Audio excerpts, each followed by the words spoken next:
আপনাদেরকে আরেকটা জিনিস আমি বিনীতভাবে অবহিত করছি দেশবাসীকে, বড়লেখাবাসীকে। আপনারা জানেন যে দেশের আগামী ভাবে প্রধানমন্ত্রী যদি মানুষের ভোটে নির্বাচিত হন, আমরা বিশ্বাস করি আগামীতে তারেক রহমানই হবেন এদেশের প্রধানমন্ত্রী। দুটা প্রধান রাজনৈতিক দল, বাংলাদেশ জাতীয়তাবাদী দল, বাংলাদেশ জামাতে ইসলামী, এই দুটা দলের মধ্যে সরকার গঠিত হবে। আমি মনে করি সরকার সংসদীয় পদ্ধতিতে শুধুমাত্র যে ক্ষমতায় থাকবে তাকে আমরা সরকার বলা ঠিক হবে না। সরকার সংসদীয় পদ্ধতিতে সরকারি দল বিরোধী দল এই দুই দলের সমন্বয়ে রাষ্ট্র পরিচালিত হয়। এক্ষেত্রে এই দুটা দলই রাষ্ট্র পরিচালনা করার সুযোগ পাবে।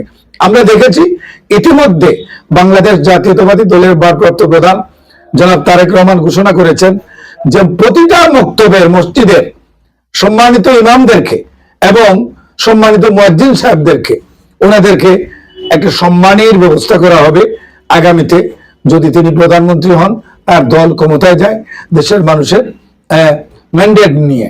এক্ষেত্রে এটা কিন্তু একটা মানে বলা যায় একটা সুখের সংবাদ, আনন্দের সংবাদ।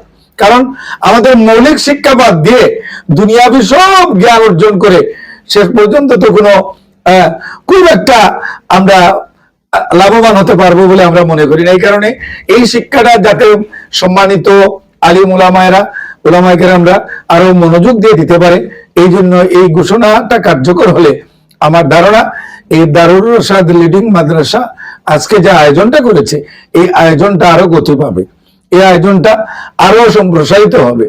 আমরা ইসলামী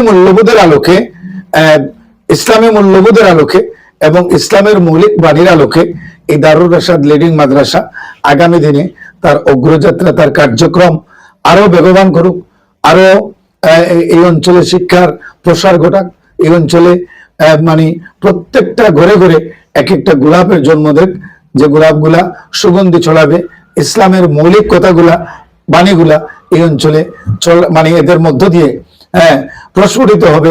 এই কাজটা দারুল রশাদ লিডিং মাদ্রাসা জন্মের পর থেকে, সৃষ্টির পর থেকে করে যাচ্ছে এবং এই ধারাটা যাতে অব্যাহত থাকে।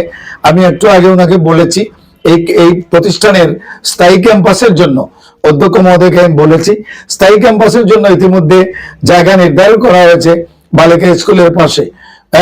আমি মনে করি এই প্রতিষ্ঠান সময়ের ব্যবধানে এই অঞ্চল নয় বাংলাদেশের মধ্যে একটা নামী শিক্ষা প্রতিষ্ঠানে আত্মপ্রকাশ করবে, এটা আমার বিশ্বাস।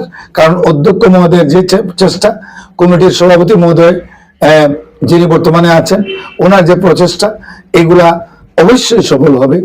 আপনাকে অসংখ্য ধন্যবাদ। আমার কথা লম্বা হয়ে গেছে।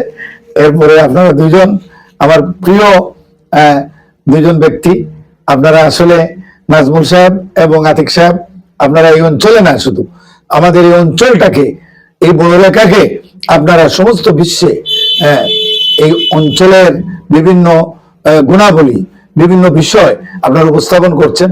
এই জন্য আপনাদের এই দুইটা চ্যানেল, লাতু টিভি এবং বাংলা বড়লেখা টাইমস, এই দুটার অগ্রযাত্রা কামনা করে আমার কথা এখানে শেষ করছি। সকলকে অসংখ্য ধন্যবাদ। আসসালামু আলাইকুম।